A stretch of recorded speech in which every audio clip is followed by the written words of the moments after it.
You're listening to the Public Speaking Podcast. The podcast where real humans talk about communication, presentations, meetings, and what happens when you stand on stages around the world.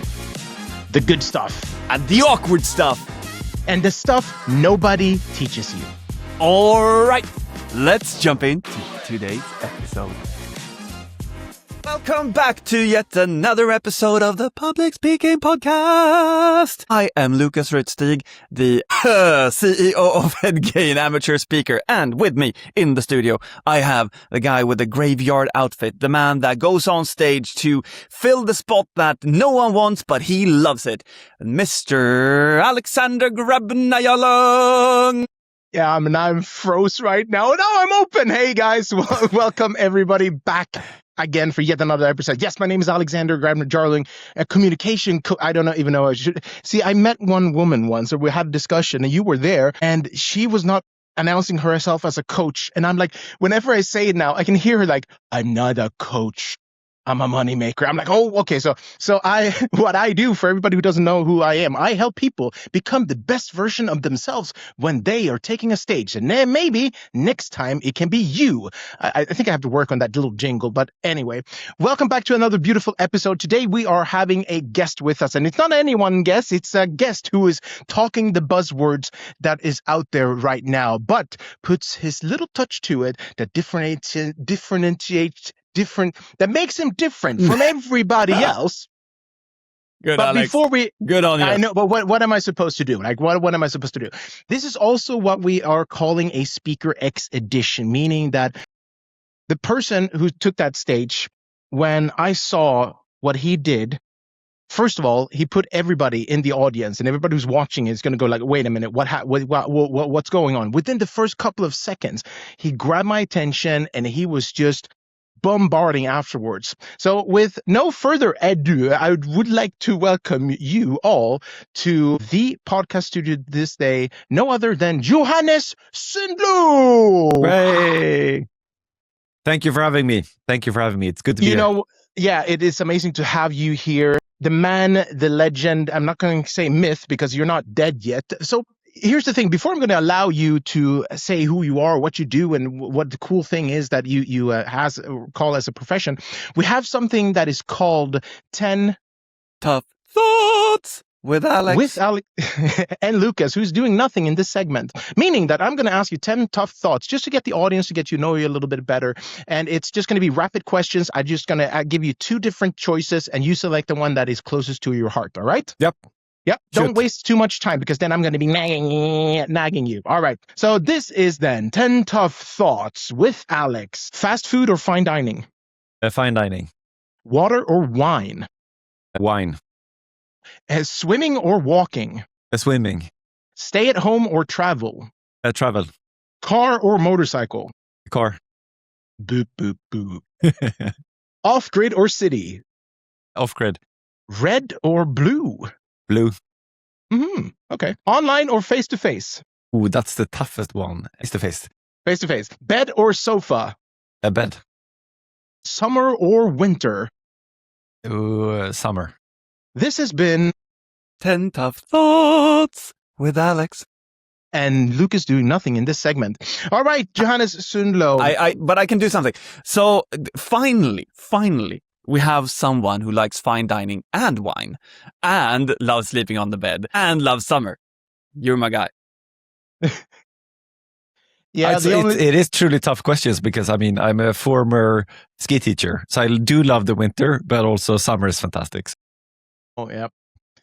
I'm kind of disappointed that you said car instead of motorcycle. I know. Hey, nobody's perfect. Yeah, but it's also good because then it's not just yet another motorcycle episode.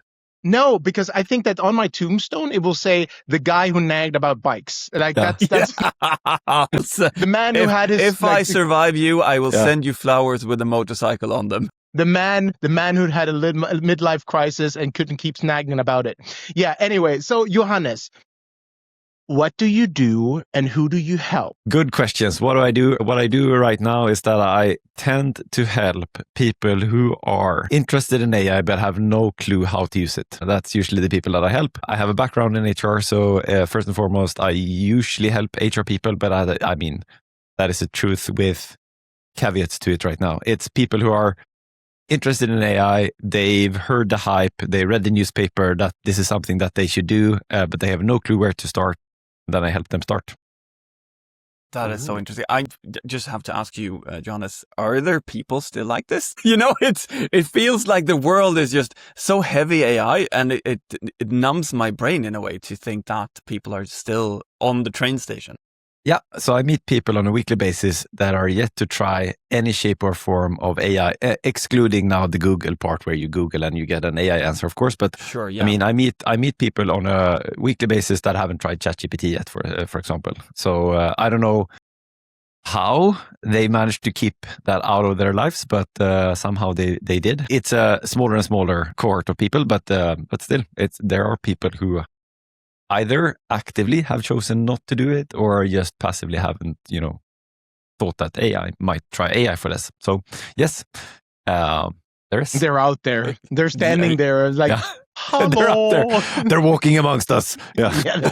But I have the humble question that like a follow up on Lucas then, because yes, there's still people there that hasn't jumped on the train, still sitting on the train station. But what is it? Because it feels like there's a lot of experts out there now. What is it that, like, when did you realize, like, hey, wait a minute, I am different than the other ones. I do things different. How did you look at that perspective so you didn't just become another expert out there? No, but so I think I had a bit of a first mover advantage, in all honesty, as well in the HR space, because there wasn't that many people talking about AI when I started. So I think I'm not particularly different than anyone else, but what I really sort of put my effort is to be the translator between all the AI hype, because I mean there are so much hype, and there's been so much hype over the last 4 years, or almost 4 years, that ChatGPT has been around, and also, okay, how do you make sense of it all? So being sort of the in-between person here, where I can clearly see the hype, and sometimes I get too excited myself. We're like, oh, all of us, hey, this is amazing, it will change everything, but also nothing will change because organizations are messy, people are slow. We need time to adapt as well, to be the sort of spokesperson between the two camps, and also the translator between the two camps. That has been sort of my, I wouldn't say unique selling point at this point in time, but my selling point at least. Lucas, you're going to get I just need to say, when was the last time you were like, Hercules? When were you so excited about like what was the last moment, if you can just recall that? For me? Yeah, for you, yeah. With the AI. I mean, these days it's ChatGPT voice. So they updated voice during the summer. Obviously, as I do with all new technology that is popping out of these AI labs, I tried it. And I saw someone on X writing that you can now answer your emails through voice, yada yada. And that's the holy grail, at least for me. I can finally go on a walk, answer my emails while taking a walk or riding my bike or whatever. So I just went for a walk and spun up ChatGPT voice, and hey, is this hype or real? And a couple of steps into the walk, I realized that this is not hype. I can actually answer emails. And I got so excited that ChatGPT told me that you need to calm down. So that was the last time. I was too excited, because it said, you need to slow down because I'm not keeping up with you. It's wow. That was 2 weeks ago or something like that. Oh, so you were talking too fast for the AI to catch, or what? Yeah. So like I was like, hey, can we do this? Can we do this? Can we do this? Can we do this? Like, I need to answer too many questions, bro. Can you summarize this? Can you spin up this? Can you do this? And it's like, no, calm down. We need to take it step by step. Like you're getting ahead of yourself. So that was the last time I got too excited. Wow, that's so cool. I definitely need to go try ChatGPT voice now. Is it okay? So technical question: is it then connected to? How is it connected to your email? And also, so that I've done. I mean, I've had my email connected since forever. So it already had access to my email, to my calendar, and whatnot. So that's been working for quite a while inside the AI apps, if you allow it to. I mean, people have strong opinions about should you connect your email to your AI, but yeah. I've done that, and so that's fairly easy as long as you have a Gmail account or Outlook account.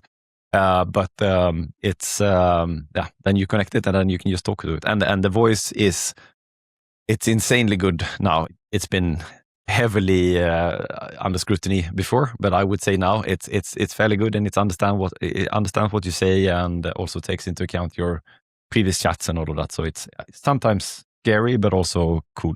Really cool. You said that you had first advantage of speaking, and I'm just so curious, how did that come about? Like, how did you become so early? Why were you so early?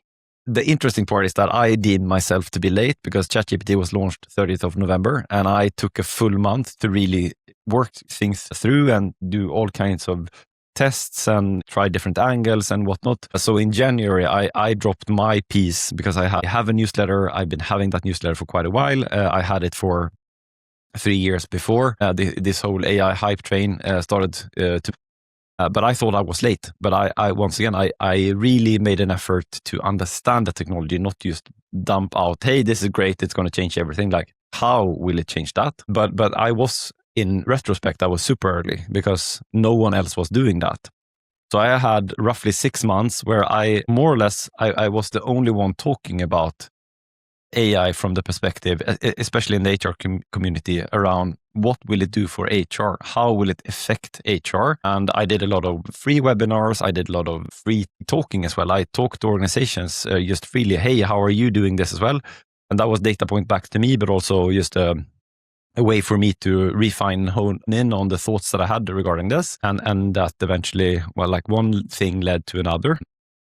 But yeah, that was the first mover advantage that I kept going, basically. I obviously, it's an interest of mine. I wouldn't do it if I didn't think this was fun myself. But it's really, I mean, the more time you spend with something, the more you learn, and the more, at least in my view, then the more interested you get. So that was what I did.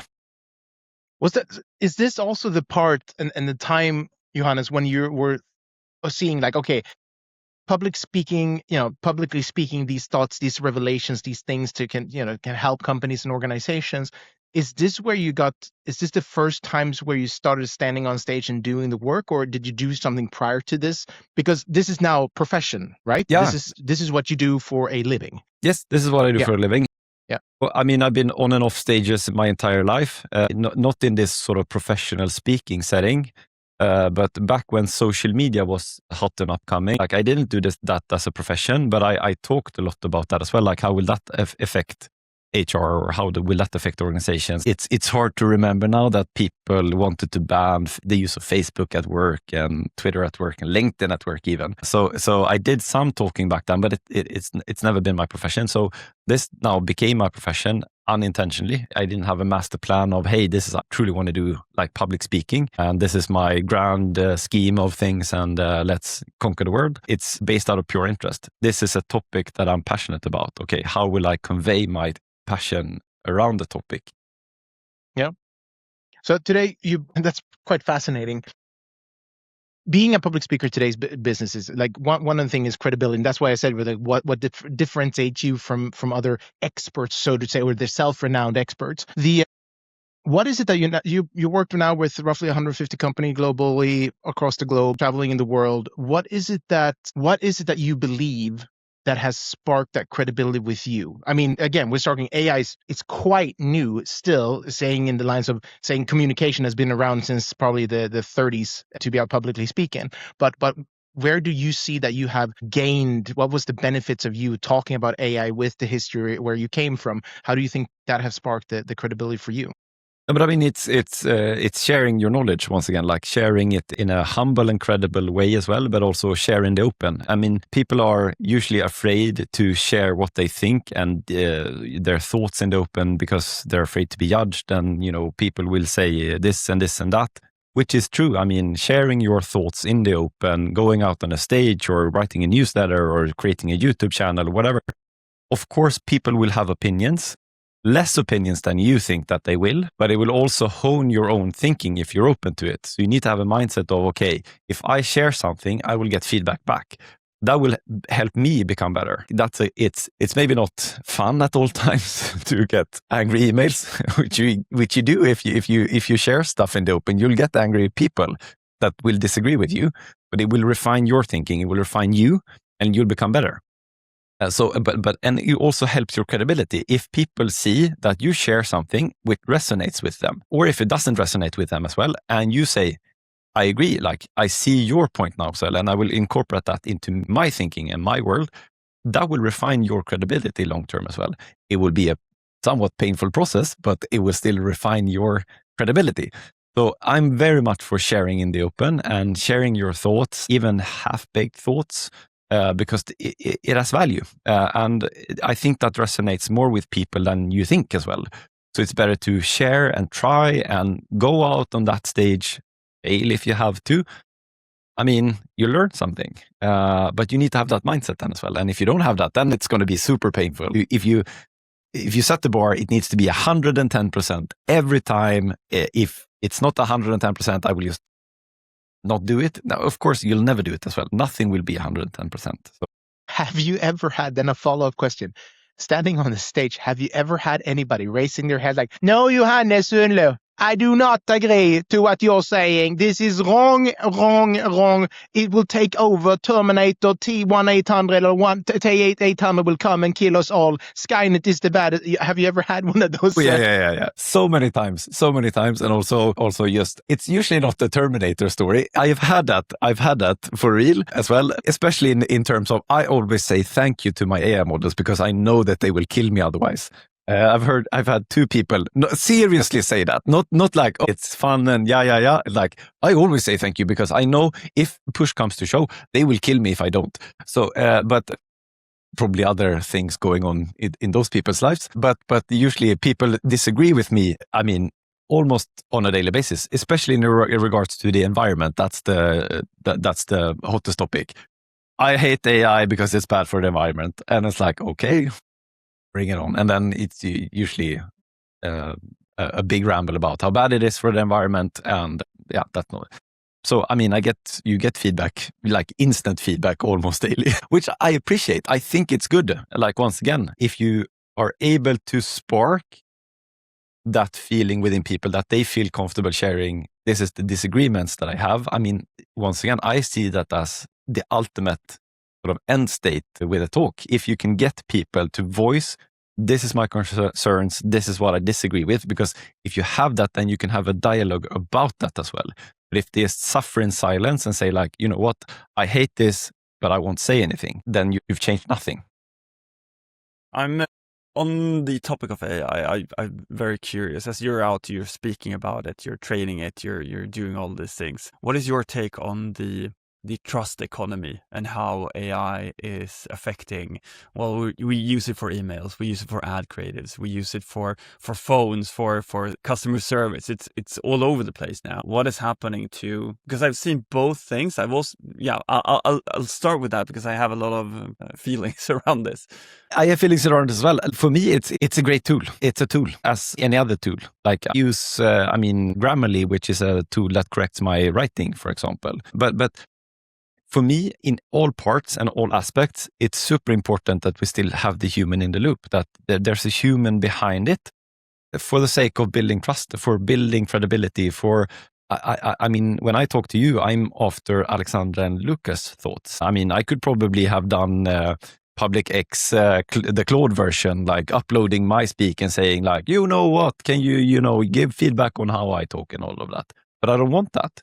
Because there's something in the human connection that I think we need to value and cater for as well. So I'm all for using all of these tools, but then don't exclude yourself out of it as well. And I worry for organizations who do. I mean, I had a horrible experience with SAS, and I'm going to bluntly say it's SAS, the Scandinavian Airlines company as well, because they rebooked our holiday in October. They changed flights. Like, hey, you know what? We're going to cancel this flight and move you to the next day. Great, not great, because we had hotels and all of that booked. So I went into the customer service at SAS. It was an AI, of course, that I talked to at first. Hey, I see a flight the same day. Can you rebook me? I deem myself to be somewhat technical at least. And I tried all the tricks in the book to get the AI to either rebook me to the flight that I found that I know exists, or to get me to talk to a human.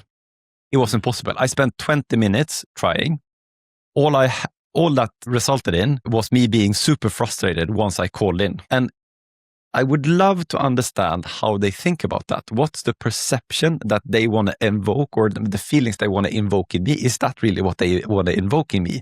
Instead of saying, you know what, I can't do this, talk to human directly. Like that would have saved me 20 minutes. would have saved them a bit of frustration. I literally apologized to the agent that I talked to as well. Like, I'm frustrated because I've been talking to your AI. I know it's not you. I know it's the AI. But why on earth are you like putting an AI in front of me that is not working? And organizations should think that through before, like, what feelings do you invoke in humans? Because we're still humans, right? Yeah. So, and people don't think about that. They see a technical solution. Yay, it's a technical solution. Yay. What does it do? Maybe, just maybe, they did this because they wanted to test the agents just to like the tolerance level of how to handle angry customers. Maybe that was a strategy itself. Like, now we're going to have 2 weeks, guys. 2 weeks. We're going to have 2 weeks. Everybody's who's going to call in is going to be super pissed because we messed with the AI. Yeah. It's not going to help anyone. No. Yeah. But it's so frustrating, and it gave me nonsensical answers. And it's like, why do you give me nonsensical answers? Point me to somewhere where I can get help if that's the case. I love what you're saying there with that. I share the same experience, but on WhatsApp instead with the company. I ordered something to my bike anyway, but it didn't show up. And I was always talking to this. And it's like every single day when I started talking to it, it restarted the conversation again. So I had to spend 10 minutes explaining what it was. And they're like, yes, I have sent this to a real human. It took 1 month, no answer. 1 month. So I can understand the frustration. I still to you, like you, I don't understand why, who, when. Technical solution. I always start my chats with just the word agent. Yeah. I just seems to push me through. I tried that. I want to talk to a human. Can you give me the phone number? Like, I tried all tricks in the book. Horrible. It was impossible. Horrible. And it's so interesting. Back to your question as well, Lucas, on the trust part. Like, what does this long term? If this is the use case, I mean, next time I won't even try the AI agent. So they probably spent a good amount of money setting this up, but have they tested it properly? Have they thought about the consequence? I'm not sure that they had. And what will that do to that organization's trust with their customers? Will I choose them the next time? Maybe not. Like, we need to think this through. What implications does this have on the other end? And organizations are not doing that properly.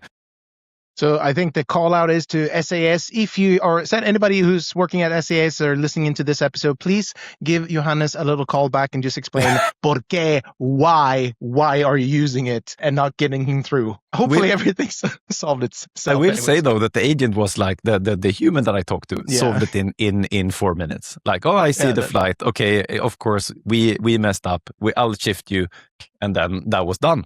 So I mean, yeah. Wow. The regards to, I'm not going to leave you on the trust part because I've read a couple of posts on LinkedIn specifically. There was a person who is announcing that, hey, you know what? I'm pushing everything out there is on AI, and that is what I have done. And this is again, but I stand by everything that I say. Then you have the people that are like, oh, I'm going to unfollow you. How do you think? How's that perspective looking in your lines now? Also, speaking to the companies implementing this, maybe in marketing strategies, whatever, so not and whatnot, about the people who are still like, oh, what I'm trying to say here is it still credible? And could you still trust people that are using AI for their social media, for LinkedIn, and also the companies? And what is your advice there? And also your perspective is that because somewhere I think that you stand by what it is you're still pushing out, right? Absolutely. And I mean, there's AI slop and there's human slop as well. I mean, I don't like slop in any shape or form. I think the most important part is that, is this a good message? Like, is this what I want to communicate to the world? And that could be if it's written by AI and I've done my homework, I've prompted it in the right way, I've really put an effort to make this a good message with the help of AI or solely with AI as well. As long as I think it's important that if push comes to shove, if someone is asking me, how did you think about that? I can explain, how did I think about that?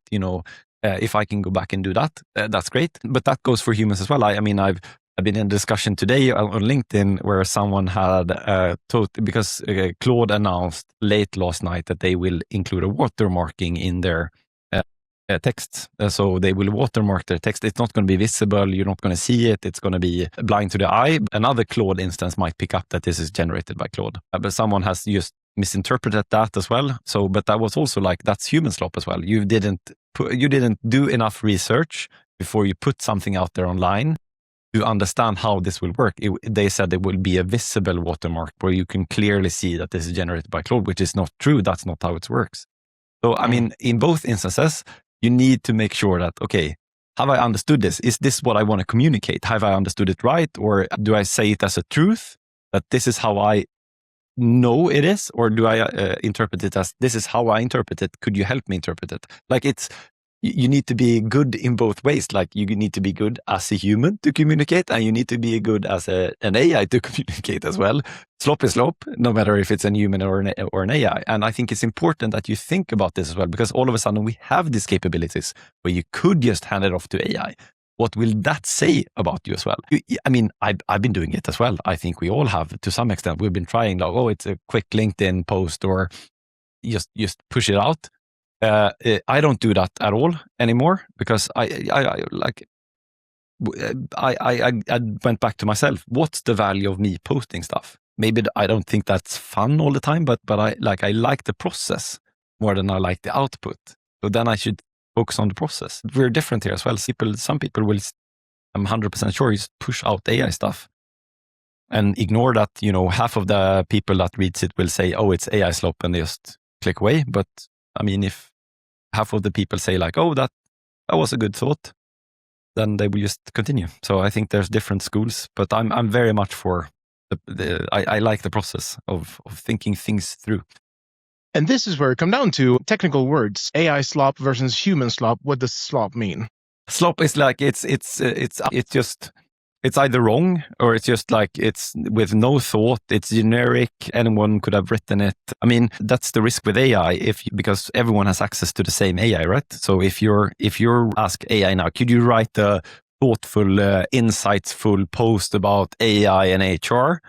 And if I just do that, it will do that. Like it will write a post. Will it be great?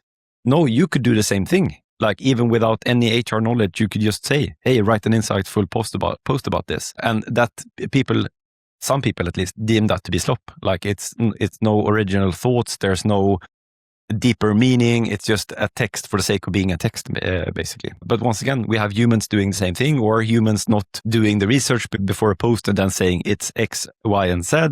And it needs to be X, Y, and Z, but haven't verified or checked the sources, for example. So it could work in both ways. I think it's interesting because there's one bit where I've noticed just in the last year where we are now more accepting AI content in a way where a year ago there was a big divide on this does not have a place in this forum, get out. And now I'm seeing way less of that type of message where people are like angry because it's AI or whatever.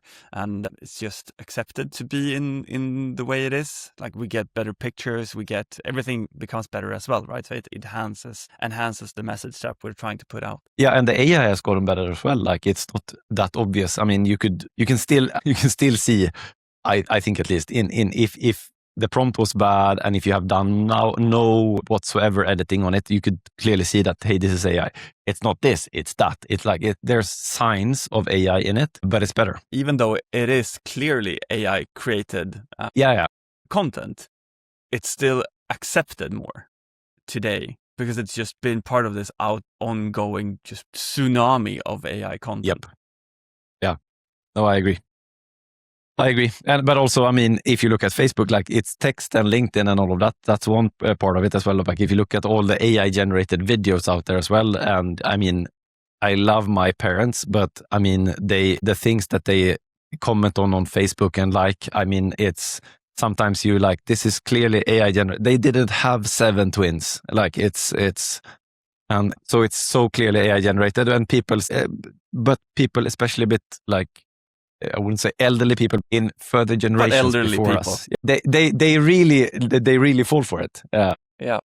Going back to this, I want to circle around before we summarize this episode. Is that what is it that you've seen now business are doing, like the biggest mistakes that they keep on doing, and where do you see yourself with the work and the expansion of AI, Claude, whatever is coming out there?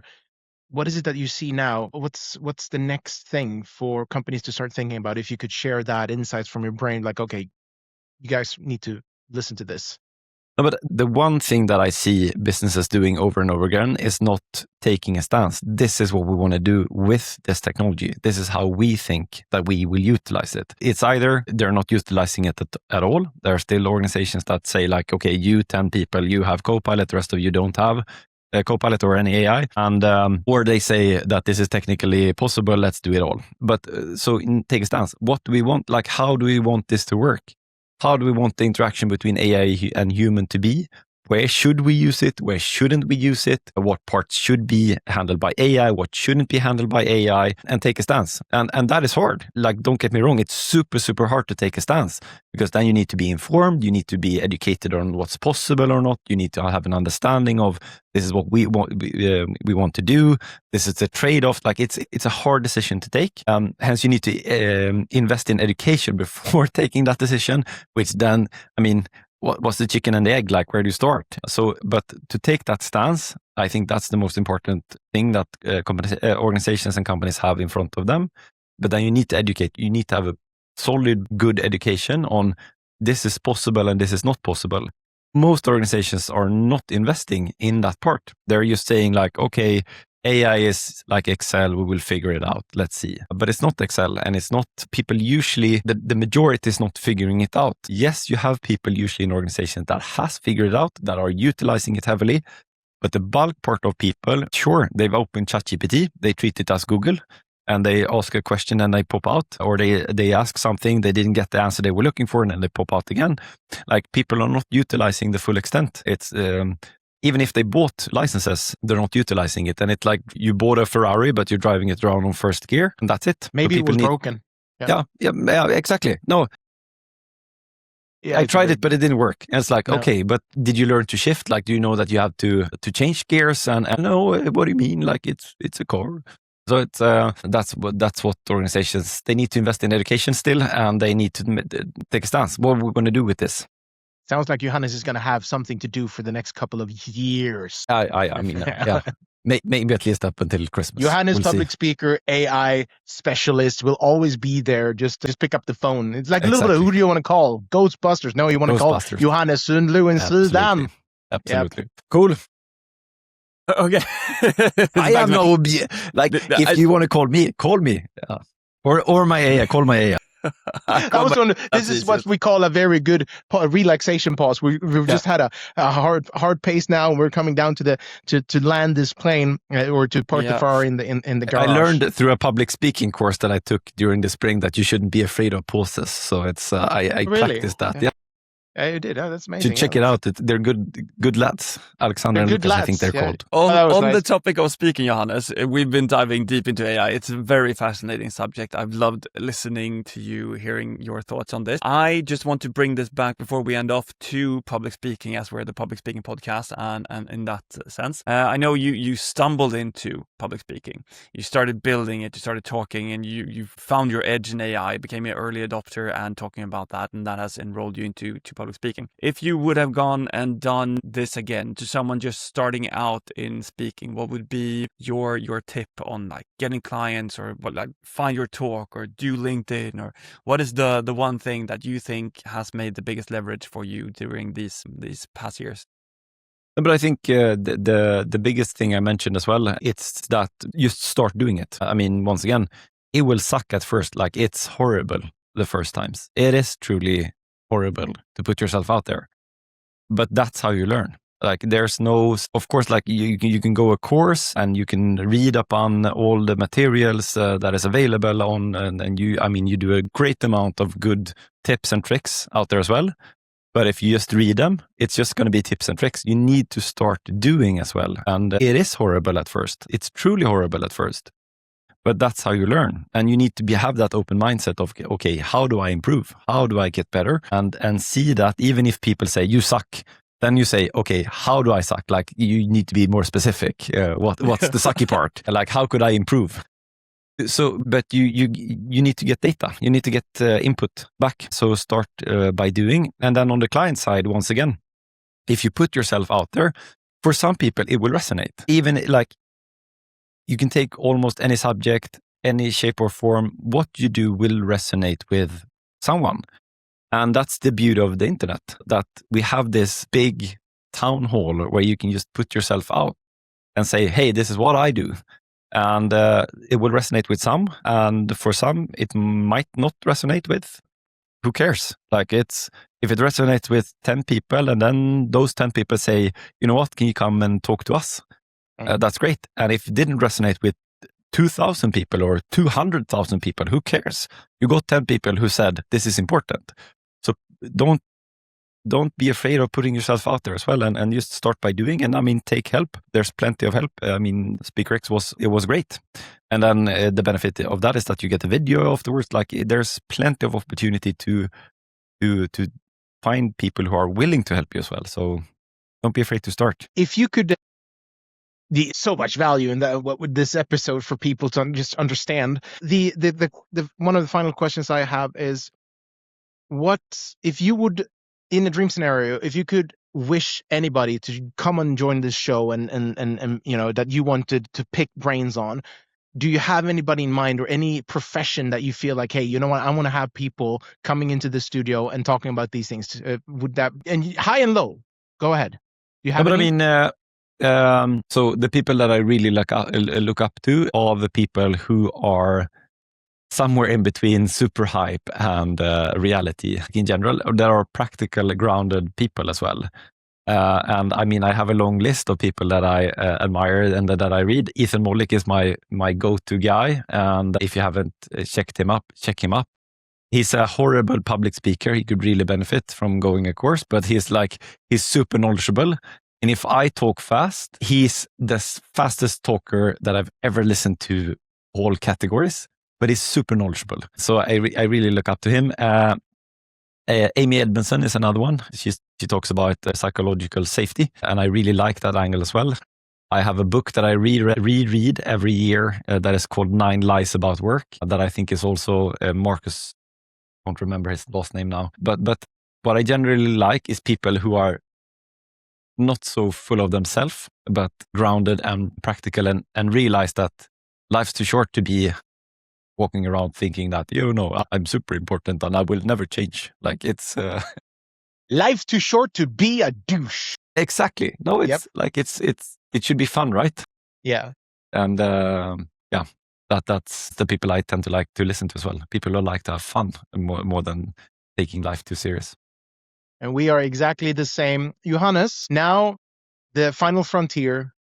When people have listened to this and saying, hey, you know what, I really like Johannes, where do they find you? How do they approach you? Where do they approach you the best? So the best way to do it is to read my newsletter, FullStackHR.io, and to shoot me an email on johannes@FullStackHR.io. I would love to say, shoot me a message on LinkedIn, but my LinkedIn inbox is so spammy because I get so many, I don't know, random requests from salespeople. So I have a hard time keeping up with that. So that's the FullStack HR is the best way to keep in touch with me. Or call my AI agent, but it's no, I don't have an AI agent that you can call. But yes, you do. It's an email. It's good. Yeah, it's probably, there is probably one in the background. You're just testing it right now because it's the next hype, right? Or it's not a hype. It's actually, you can go to SAS website and try to reach me through SAS AI agent. There you go. All right, Johannes, it's been nothing less than a treat to have you on this show. I just want to say thank you so much. And to everybody who's listening or watching the episode on YouTube, don't forget to like, subscribe, make a comment, connect with Johannes, connect with us. And don't forget, if you want to be better at public speaking, we can solve it for you. Just pop into I was going to say the bio, but pop into the links downstairs where it says school.com/blueprint. This is where we help you to take the first couple of... Please. Sorry, not slash. Don't listen to what I said. It's www.school.com/speak. Then you will enter the blueprint.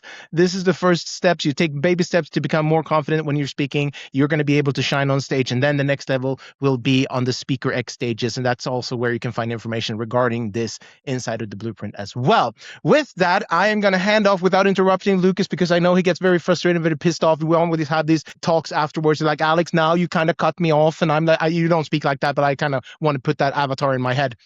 So Lucas, final remarks on this Final episode remarks with on Johannes. the pretend German Lucas version of Alex's mind. Well, thank you, Alex. I think you wrapped up very nicely. Johannes, it's been a pleasure to have you with us talking about AI, talking about the business of public speaking and hearing all of your tips. It's been super interesting. Thank you for coming. Thank you, Alex, for showing up, being the graveyard dude that you are.